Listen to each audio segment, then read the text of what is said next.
Good morning mga kasulid. Siyempre, welcome to my channel, Unique Activity. At kung bago ka pa lang sa aking channel, huwag kalimutang mag-subscribe. At huwag kalimutang pindutin ang notification bell para updated ka sa mga susunod nating video. Nandito naman tayo sa ating cooking activity. Time out muna tayo sa mga kung ano-ano dyan. Dito muna tayo sa cooking activity. At syempre, ang lulutuin natin ngayon ay ulam. Syempre, napakasimple, napakadali, pero napakasarap. Oh my God! Tara, samahan niyo ako sa ating cooking activity. Ayan, nandito na tayo sa ating mga ingredients. Yan ang pangunahing ingredients, sitaw. Siyempre, nandyan din yung ating isda. Luto na po yan mga kasulid. At siyempre, mayroon din tayong labanos. At siyempre, hindi magpapahuli ang ating okra.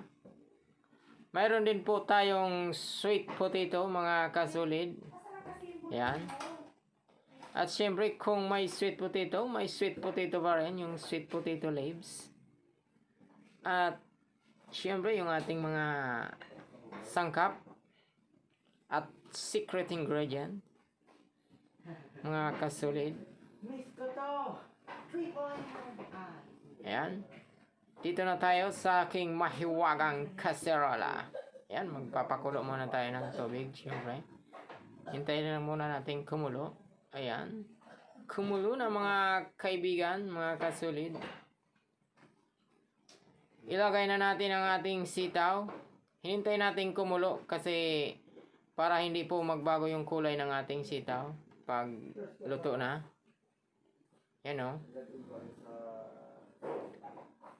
Hintayin muna nating maluto ng konti. Kung baga half cook muna bago natin isunod yung ating susunod na pangsahog. Siyempre, ayan dyan yung okra natin. Lagay na natin yung okra. Yan.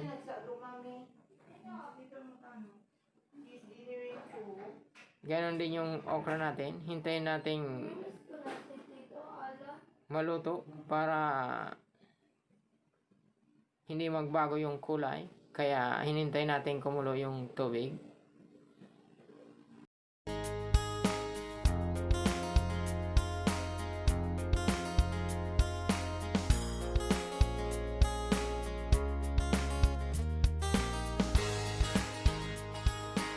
Ayan, lagay na natin ang ating sweet potato.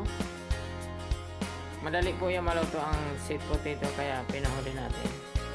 Matagal po maluto yung ating okra at sitaw.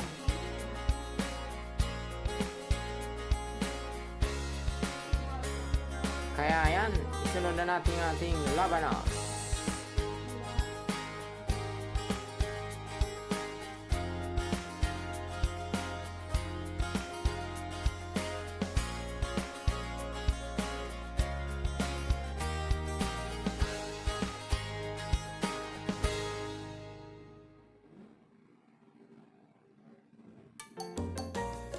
Ngayon, ilagay na naman natin ang ating sweet potato leaves. Madali lang kasi maluto ang ating dahon ng kamote. Kaya nahuli din niya siya. Nahuli din. Ilagay.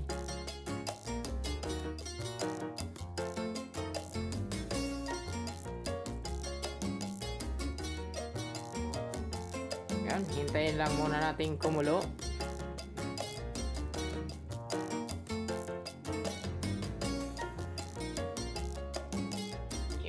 Kulo na. Ang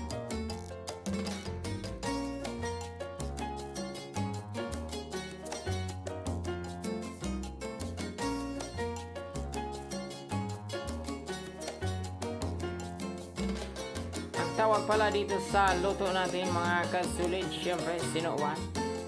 Ayan o. Lagay na natin ang ating mga sangkap at secret ingredient. Sibuyas, bawang at syempre kasama na yung paminta. Mapapansin nyo mga kasulid na green na green pa rin ang ating sitaw at okra. Kasi nga, nilagay natin yan, kumukulo na. Pero kung nilagay natin hindi pa kumukulo mga kasulid, magkukulay brown po yan mga kasulid. O kaya naman may green at may kulay brown. Kasi nga, naiiba ang kulay niya pag hindi kumulo na nilagay natin. Yan, kumulo na ang ating masyadong niluluto natin sinowan sa Bicol.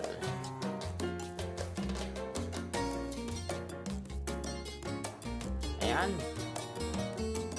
Lagay na natin ating tomato. Konti lang mga kasulid ang tomato natin kasi konti din ang ating niluto ngayon.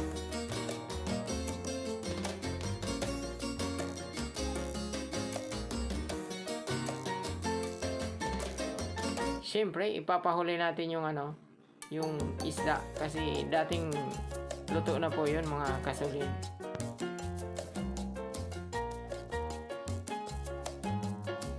Ulo po ng isda ang ilalagay natin kasi yun ang nakasanayan na ulo ang nilalagay pag ganitong luto, sinowan.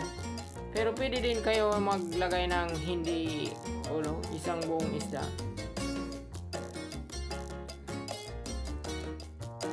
Ayan, mukhang luto na yung ating mga sahog, syempre.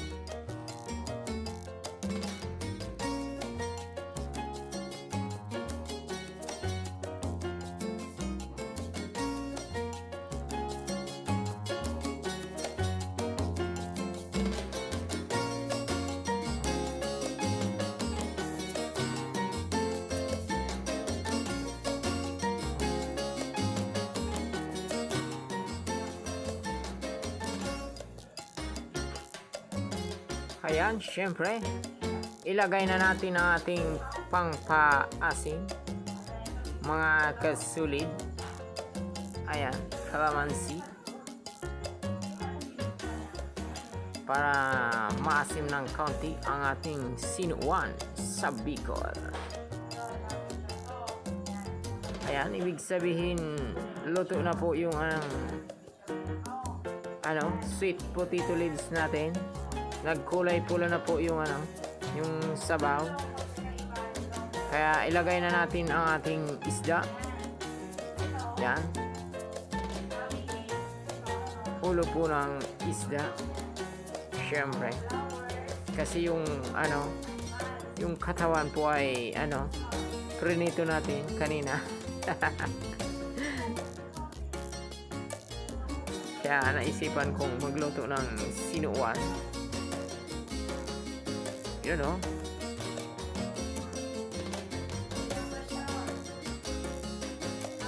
ang sarap ng sinowan natin. Napakasimple lang mga kasulid. Ayan. Shout out nga pala sa nanay teacher dito sa bahay.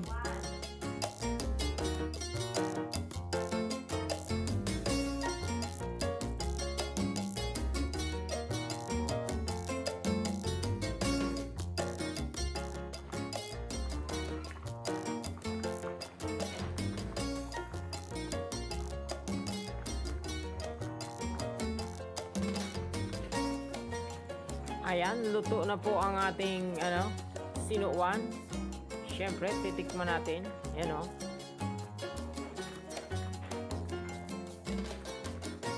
Lutong-luto na po ang okra. Mukhang napakasarap, napakalambot.